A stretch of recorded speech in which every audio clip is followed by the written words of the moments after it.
In this video, I'll show you how to use these modal verbs in continuous forms for past situations using have been.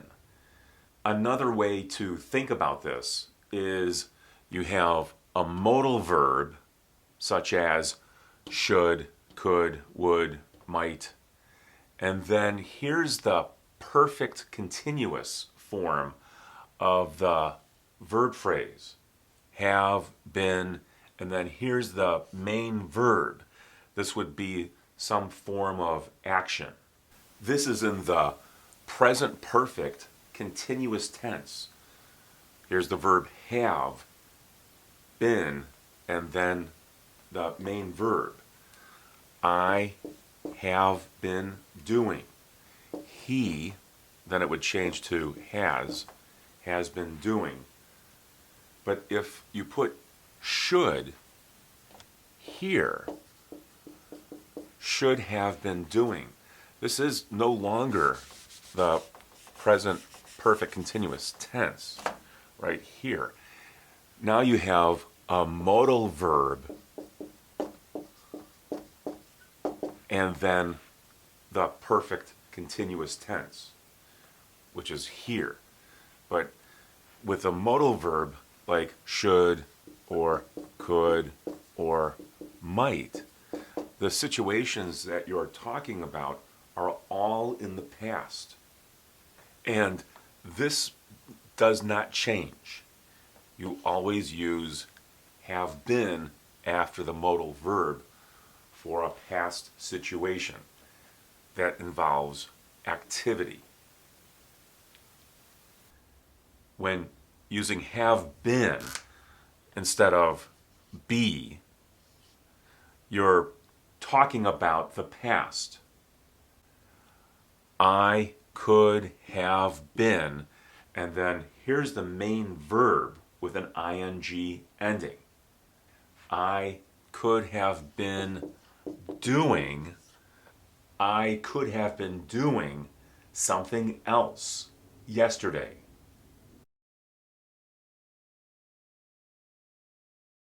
This is clearly in the past using have been.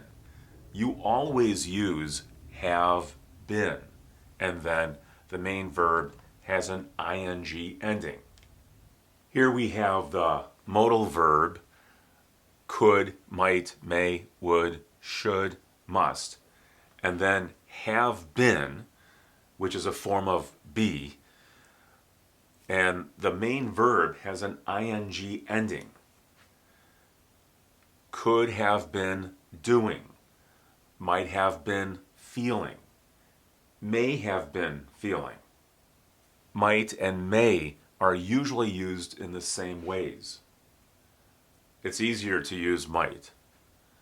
Would have been going, should have been resting, must have been working. These are all used for past situations. If have been changes to be, then this is for present and future situations. Could be doing, might be feeling, may be feeling, would be going, should be resting, must be working. Use might, may, or could, then have been, then the main verb with an ing ending. There's some sort of activity that was possible in the past. He might be working today. Change this to have been, and then we can change today to yesterday. He might have been working yesterday. Remember that the modal verb may is also used in place of might, and could is another possibility. He could have been working yesterday. But I think when talking about possibility, in this case, might is probably the best choice when speculating about the past. Use should have been, and here would be the main verb with an ing when there's some sort of an expectation. You expect some kind of activity in the past. I should be taking the bus to work. It's a good idea because it saves time and money. This is for now. To put this in the past, change be to have been. I should have been taking the bus to work. In this case, it sounds like it did not happen. You should be studying.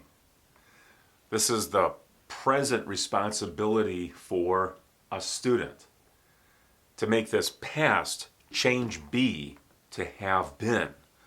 You should have been studying. This sounds like you were not studying. It was your responsibility to study, but you didn't do it. You didn't study. You should have been studying. Use must have been and then the main verb with an ing ending for some level of certainty. This is a higher level of certainty, perhaps 80 to 90% certain. You think something is true about a past activity. Must have been, and then here is the activity.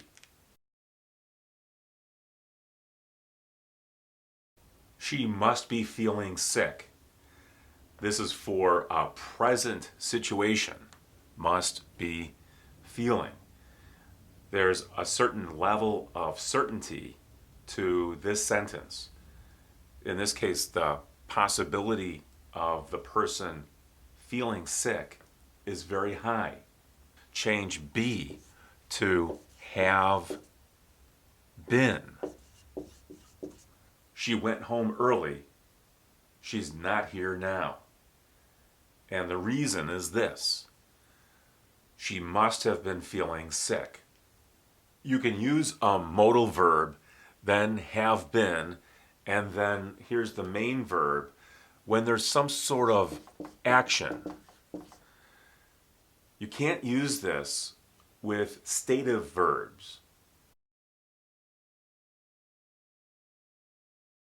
For example, you can't use this with verbs like know or understand or like. You can only use this for some form of activity in the past.